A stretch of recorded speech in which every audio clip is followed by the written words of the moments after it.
How many books were ripped out of the Bible before it ever reached your hands?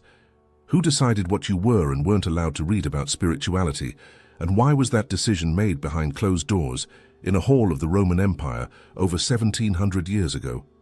If the Bible really is the complete Word of God, why were more than 90% of early Christian texts burned, banned, and treated as a crime?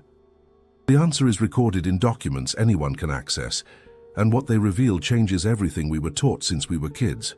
We need to go back in time. 4th century, around the year 325. The Roman Empire was cracking from the inside, with revolts in every province, runaway inflation, and a population that had already stopped believing in the old gods. In Constantine's hands, the problem was practical. It had nothing to do with religion. His problem was political. He needed an ideological glue that could hold together the pieces of a massive empire falling apart. Christianity, which already had millions of followers scattered across the Mediterranean, looked like the perfect tool.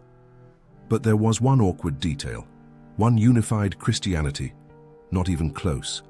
Dozens of versions were circulating at the same time. From Alexandria to the interior of Syria, from the coast of Turkey to Upper Egypt, different Christian communities were reading different texts. Some groups followed the Gospel of Thomas, others revered writings of Mary Magdalene, others guided themselves by the Book of Enoch or by letters of Judas Iscariot that told a completely different story from the one we know. More than 80 Gospels were circulating at that time. 80.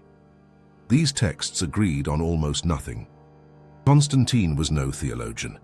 He wasn't interested in spiritual truth or philosophical debate. He wanted order. He convened the Council of Nicaea, gathering bishops from across the empire in an event that religious tradition paints as a sacred moment, where holy men separated true texts from false ones with divine wisdom. That's the pretty version. The version the documents tell is another story entirely.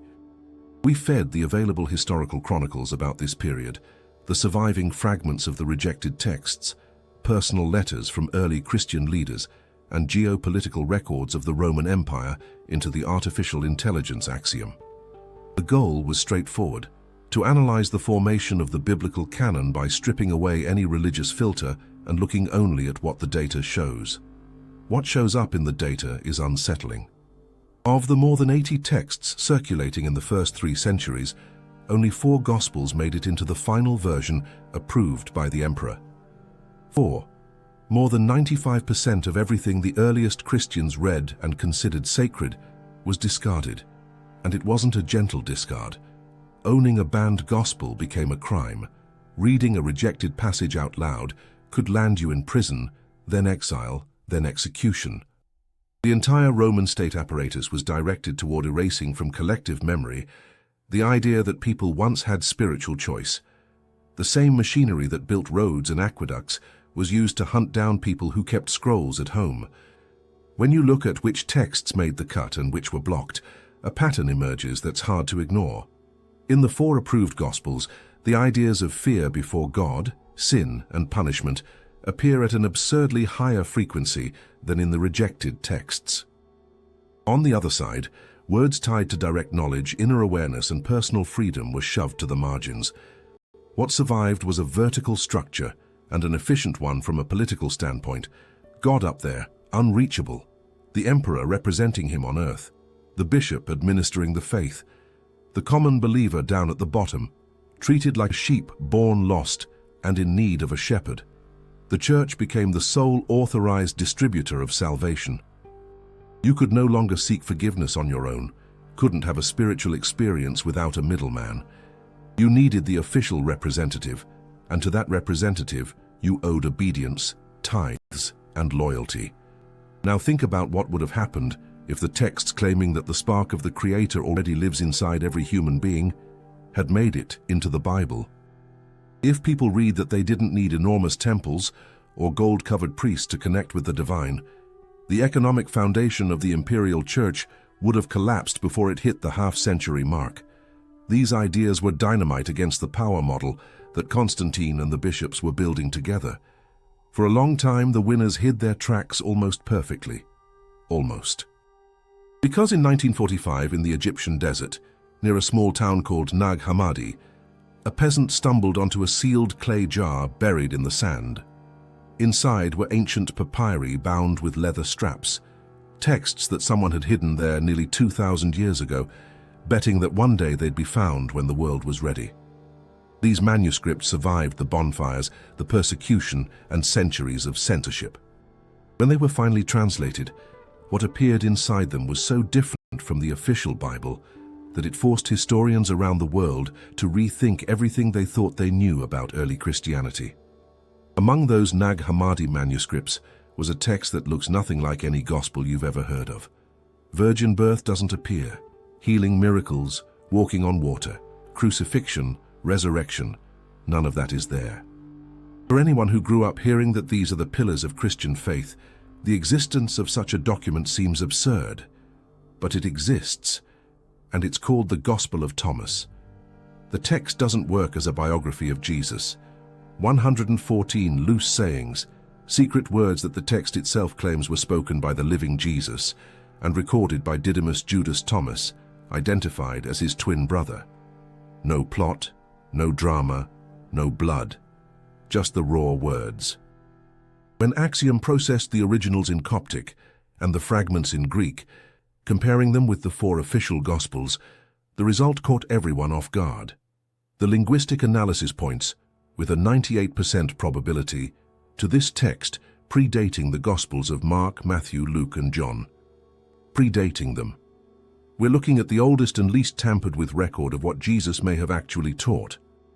What he taught, according to Thomas, turns everything the church built afterward upside down.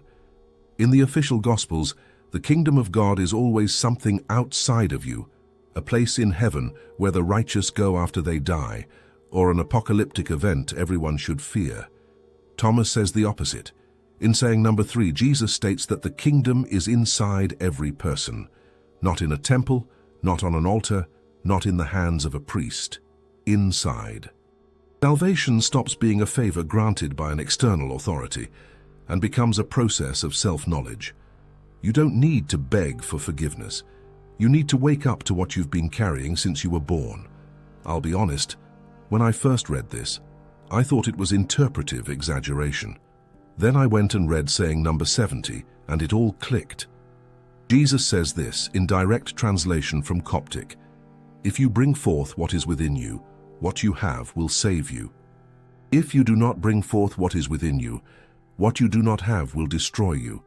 That single sentence anticipated by nearly 2,000 years what 20th century depth psychology would call individuation, the process of integrating the hidden parts of your own mind. If you suffocate who you really are and hand control of your life over to external authorities, you destroy yourself from the inside. The energy that finds no outlet becomes your worst enemy. And that's when it becomes clear why Irenaeus of Lyon, the great heresy hunter of the 2nd century, treated this gospel like poison. He led a brutal campaign against the Gnostic texts, calling them an abyss, madness, and blasphemy. Because if the kingdom is inside you, what do you need a priest for? A bishop telling you how to believe? What's the point of a temple? And more importantly, who's going to want to pay tithes? The philosophy of Thomas made the church useless. The economic model of a hierarchical religion would crumble like a house of cards if this teaching spread. The earliest Christians who read Thomas didn't even look at the cross as a symbol of redemption. For them, Jesus was a teacher who came to show the way to a spring open to everyone. Saying 108 reads, "Whoever drinks from my mouth will become like me." That sentence erases the boundary between teacher and student, between God and human being.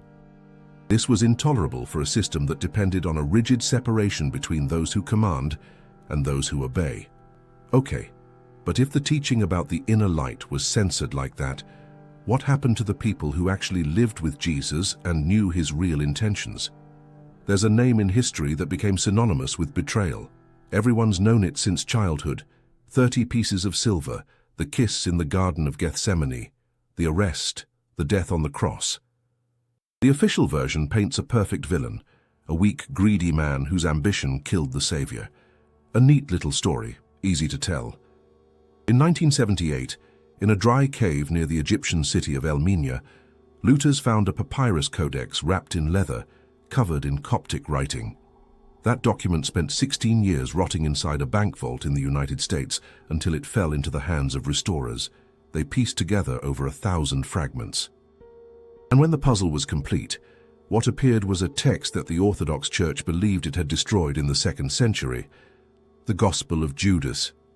Carbon-14 dating confirmed that the papyrus was produced around the year 280, but linguistic analysis shows the original Greek text already existed around the year 150. The Gospel of Judas was circulating among the earliest Christians at the same time as Mark, Matthew, Luke, and John.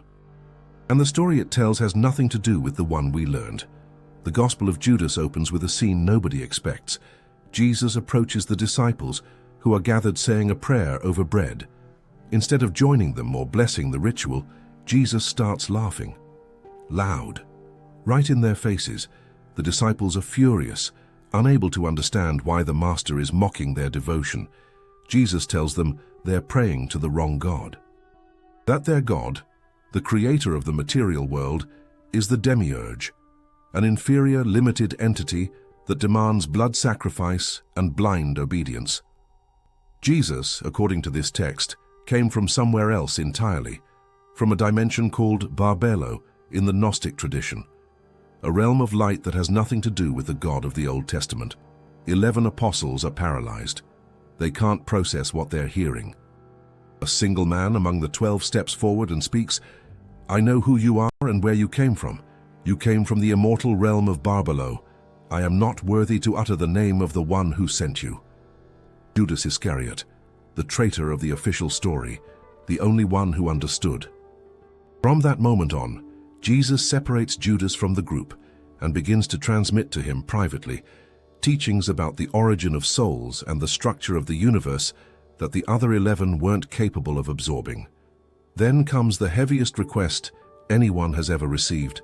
Jesus tells Judas, "You will exceed all of them, for you will sacrifice the man who clothes me."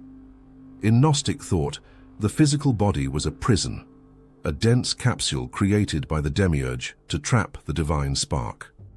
Jesus didn't want to found an earthly church. His mission was to show the way out. For the spirit to return to the realm of light, the body needed to be destroyed. When Axiom cross-referenced the accounts in the Gospel of Judas with the canonical Gospels themselves, analyzing the logistics of the arrest in Gethsemane, the result complicates the official version. Jesus was preaching every day in the Temple of Jerusalem in plain sight of thousands of people. The Romans and the temple guard could have arrested him at any moment without needing an informant at all. The kiss of Judas as a means of identification makes even less sense in a city where Jesus was known by sight to the crowds. The whole scene looks staged, a coordinated handover in the right place at the right time, following a plan the two of them had already worked out. If that's true, look at what happens to the rest of the doctrine. If Jesus planned his own death to free himself from the body, the physical resurrection loses its meaning. Down goes the idea that his death was payment for the sins of humanity. If there's no original sin that needs to be paid for with divine blood, what's the church for? You don't need to feel guilty from birth, don't need to buy indulgences, don't need a priest to absolve you. The whole model collapses. Jesus warns Judas in the text itself, "You will be cursed by the other generations." He knew Judas would carry that mark, and Judas accepted anyway, agreed to be turned into the greatest villain in human history to fulfill the mission that no other disciple had the courage to accept. As early as 180 of the Common Era, Irenaeus of Lyon published the treatise Against Heresies, declaring this gospel a criminal fabrication. The texts were burned, and the version of the greedy traitor and the 30 coins cemented itself in the culture for nearly 2 millennia. Right, but if the story of the closest male disciple to Jesus was distorted like that, what did they do to the woman closest to him? Ask anyone on the street who Mary Magdalene was. The answer will almost always be the same: the repentant prostitute who washed the feet of Jesus with her tears. That image has been repeated so many times in sermons, paintings, and films that it seems like established fact. But in the oldest Christian texts, there isn't a single mention, not even an indirect one, that Mary of Magdala was a prostitute. That label was slapped onto her name only in the year 591, when Pope Gregory I delivered his 33rd homily and deliberately merged 3 different women from the Bible into one. The anonymous sinner who washed the feet of Jesus, Mary of Bethany and Mary Magdalene, 3 distinct people, fused into a repentant prostitute by the political decision of a pope who knew exactly what he was doing. In 1896, in a dusty antiquities market in Cairo, the German researcher Karl Reinhardt purchased a papyrus codex wrapped in feathers and leather. The document was catalogued as Berlin Codex 8502, and it contained a text the Church believed had been wiped from the face of the earth: the Gospel of Mary. What this text reveals about who she really was completely changes the way we understand Christianity in the first centuries. The Gospel of Mary opens with a scene of total despair. Jesus has just departed, and the male disciples are shattered by fear. They weep, they panic, they think the Romans are going to come for them too. In the middle of all that paralysis, a single person stands up and takes charge. Mary Magdalene. She calms the men, reminds them that the Master's presence remains with them, and takes the floor. Peter, the same one that Orthodox tradition calls the rock of the Church, turns to her and says, "Sister, we know that the Savior loved you more than the other women. Tell us the words of the Savior that you know, that we do not know, and that we have not heard." That sentence alone topples the entire hierarchy of the official church. Peter acknowledges, in front of everyone, that Mary had access to a knowledge that Jesus passed exclusively to her, leaving the male apostles out. What Mary begins to teach isn't the parable of the sower or the miracle of the loaves. She describes a doctrine about the nature of human consciousness and about what happens to the soul when it tries to free itself. According to the text, the soul must pass through 7 layers of resistance, 7 forces the Gospel calls archons, guardians of the material world who try to block the passage. The first is darkness. Then comes desire, ignorance, deadly jealousy, the dominion of the flesh, foolish wisdom of the body, and wrathful wisdom. Axiom identified that these 7 forces function as a detailed map of psychological traps, emotional blockages, and mental patterns that keep human consciousness imprisoned. Jesus had supposedly taught Mary specific responses, verbal keys, and states of perception that allow the soul to neutralize each of these forces and move forward. When Mary finishes speaking, the men's reaction is immediate and violent. Andrew says he doesn't believe it, that the teaching is too strange. Then Peter explodes. He shouts that Jesus would never have preferred a woman over them, that it's impossible he shared secrets with her and not with the male disciples. Notice that Peter doesn't argue the content. He doesn't present a single argument against the 7 archons.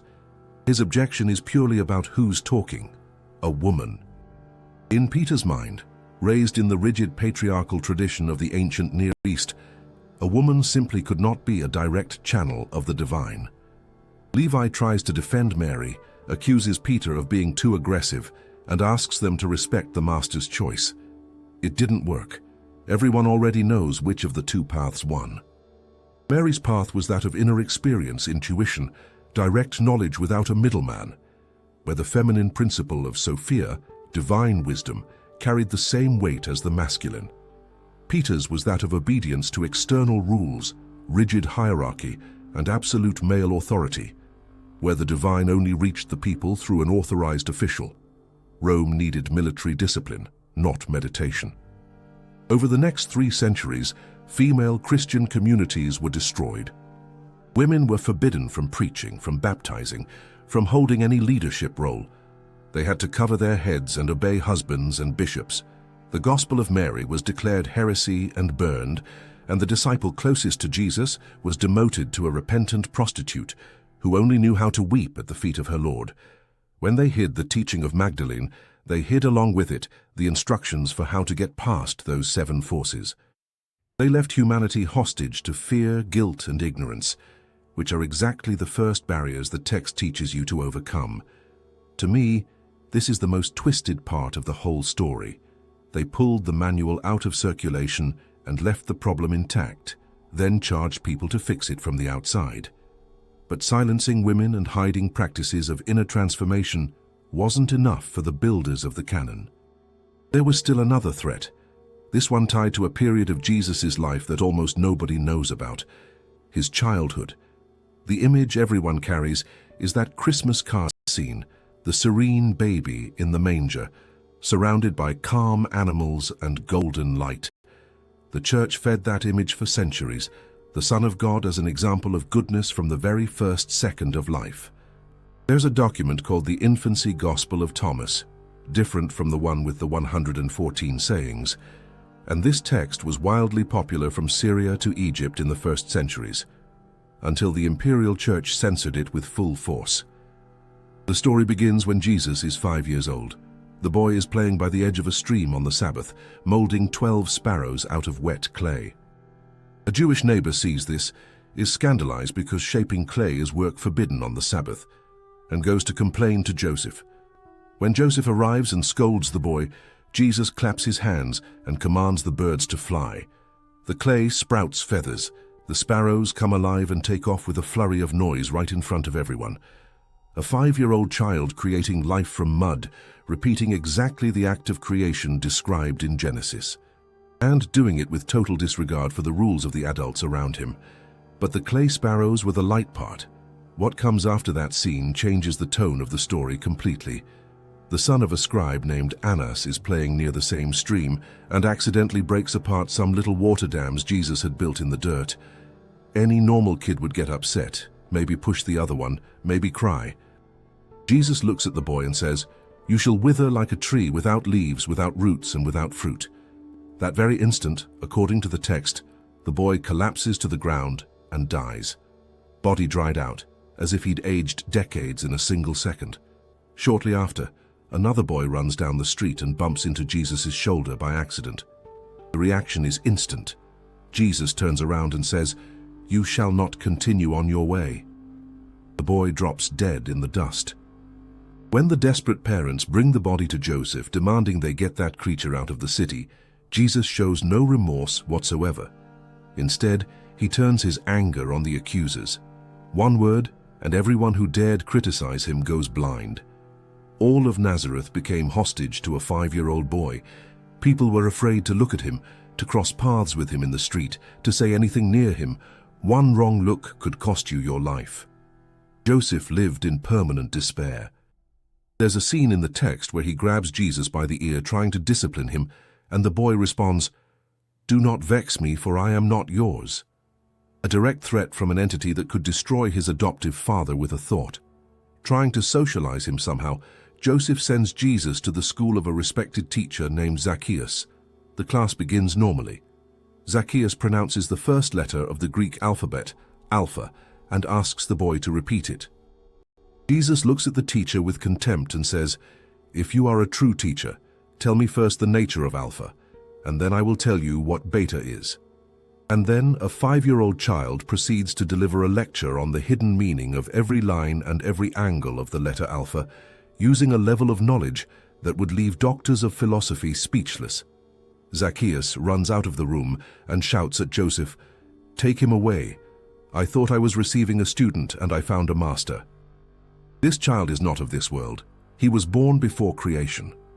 The church, being assembled in the 4th century, needed a God who was perfect from birth, a gentle lamb, heading to the slaughter in the name of human sin. The Jesus of this gospel didn't fit that plan because he was raw, uncontrolled force invading the material world, an energy that needed years to learn how to fit inside a human body. At the end of the text, Jesus heals those he blinded and raises those he killed, showing he gradually gained control. Axiom classified this narrative as an adaptation account, the descent of an enormous consciousness into a body that was too small to hold it, with all the damage that entails. For those building the canon, the idea of a God who makes mistakes, learns, and matures was unacceptable. The dogma demanded static perfection from the very first instant. So they erased the living God and put a flat, safe image in his place. If the censors were terrified by the uncontrolled power of a single being, imagine their reaction when they found texts talking about 200 similar beings descending on the planet all at once. The Book of Enoch is one of the oldest documents in the Judeo-Christian tradition. The earliest apostles cited it. The church fathers of the 2nd and 3rd centuries referenced it, and up until the end of the 18th century, everyone assumed it had been destroyed forever.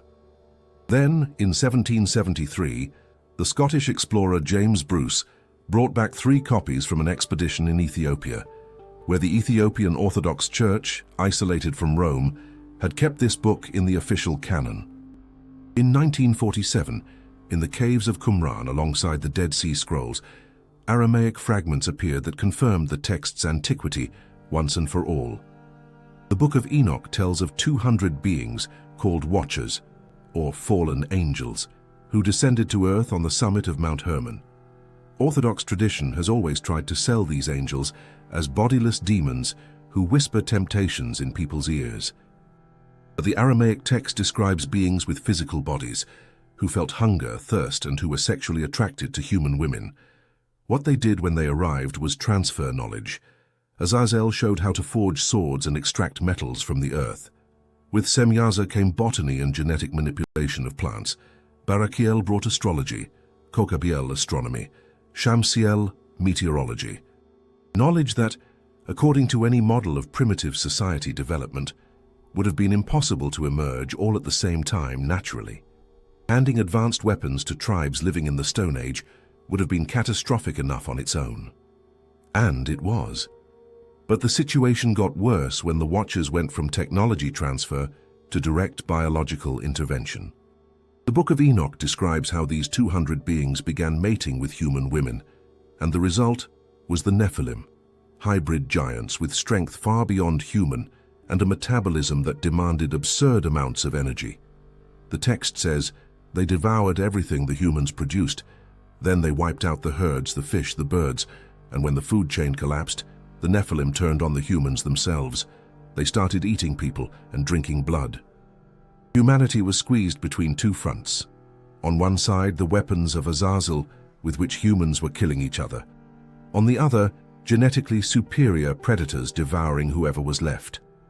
This is the point where Enoch offers a radical reinterpretation of the flood. Strip away the rhetoric about divine wrath, and what you see is an emergency sanitary measure to eliminate the genetic anomaly of the Nephilim. Noah and his family made it through the filter, and the reason went beyond morality. The text says their genetic lineage remained pure, unmixed with the hybrids.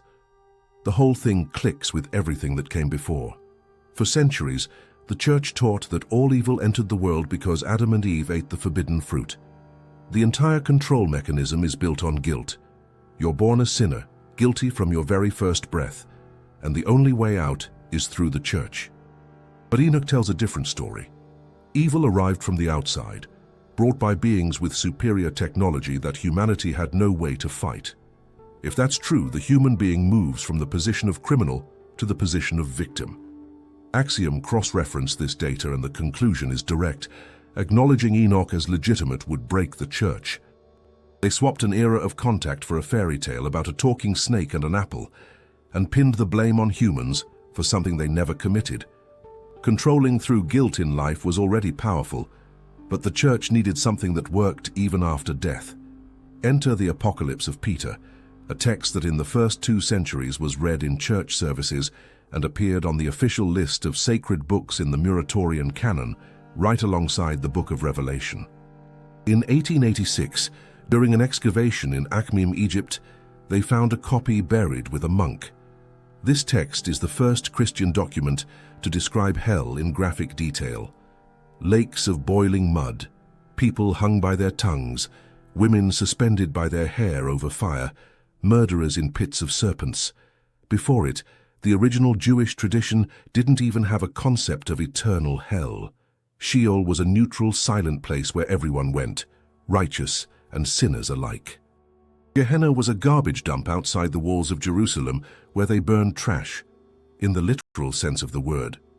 It was the Apocalypse of Peter that transformed that garbage dump metaphor into a chamber of eternal torture. But there's an Ethiopian version of this same text that survived complete. with the ending that the Roman censors ripped from the Greek copies. In that ending, Peter, horrified by the suffering he's witnessing, begs Jesus for mercy. And Jesus responds that those punishments are not eternal. The fire has a purifying function. It's temporary, painful, but with an expiration date. Jesus promises that at the end of times, he will descend to the deepest point of hell and pull out every single soul. No exceptions. Nobody gets left behind. In theology, they call this apokatastasis, which basically means everyone will be restored in the end. If everyone's going to be saved in the end, who's going to keep paying tithes out of fear of eternal fire? Who's going to obey bishops if they can't threaten you with permanent damnation anymore? Augustine of Hippo spent his entire life arguing that sin against an infinite God deserves infinite punishment, swapping the image of a loving father for that of a petty tyrant.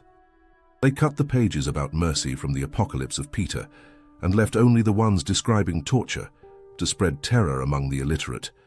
Fear controlled the masses. But what did the church offer the elite? In 1958, Professor Morton Smith found in the Judean desert a copy of a letter from Clement of Alexandria, one of the church fathers of the 2nd century. Clement was complaining that someone had stolen the secret Gospel of Mark, an expanded version of canonical Mark, with passages describing nocturnal initiation rituals where Jesus transmitted advanced teachings to chosen disciples. The heaviest part of all this is that Clement instructs the recipient to deny the existence of this text under oath, a pillar of Christianity authorizing deliberate lying to protect the secret. The church always had two layers: public rituals to keep the population obedient, and real knowledge hidden away for an inner circle. Any experienced investigator knows a basic rule. If two independent witness testimonies match word for word, either the two coordinated beforehand, or they both copied from a single source. The Gospels of Matthew and Luke coincide with each other so precisely in so many passages that the academic world recognized long ago what's behind it. Both authors used a common document that later vanished. That document was given the name Q source among researchers. The name comes from the German word Quell, which means origin. On the church's side, they never went out of their way to talk about it. We fed Axiom the complete texts of Matthew and Luke and asked for a reverse engineering, for the analysis to separate out everything that was added later, the Roman political insertions, the theological layers from the 3rd and 4th centuries, and to isolate only the material the two Gospels share, and that would therefore come from this lost document. What survived after that filtering is, by the best estimate modern linguistics can offer, the closest voice to the historical Jesus that exists. That voice is very different from what we expect. In the reconstructed Q source, there isn't a single word about virgin birth. No walking on water, no turning water into wine, no healing lepers by touch. The absence that weighs the most, there's no story of betrayal, trial, crucifixion, or physical resurrection. The Jesus who emerges from this text sounds like a radical thinker who taught people to question social rules and to look for a light that already existed inside them, a far cry from the demigod descended from heaven or the sacrificial victim dying for the sins of others.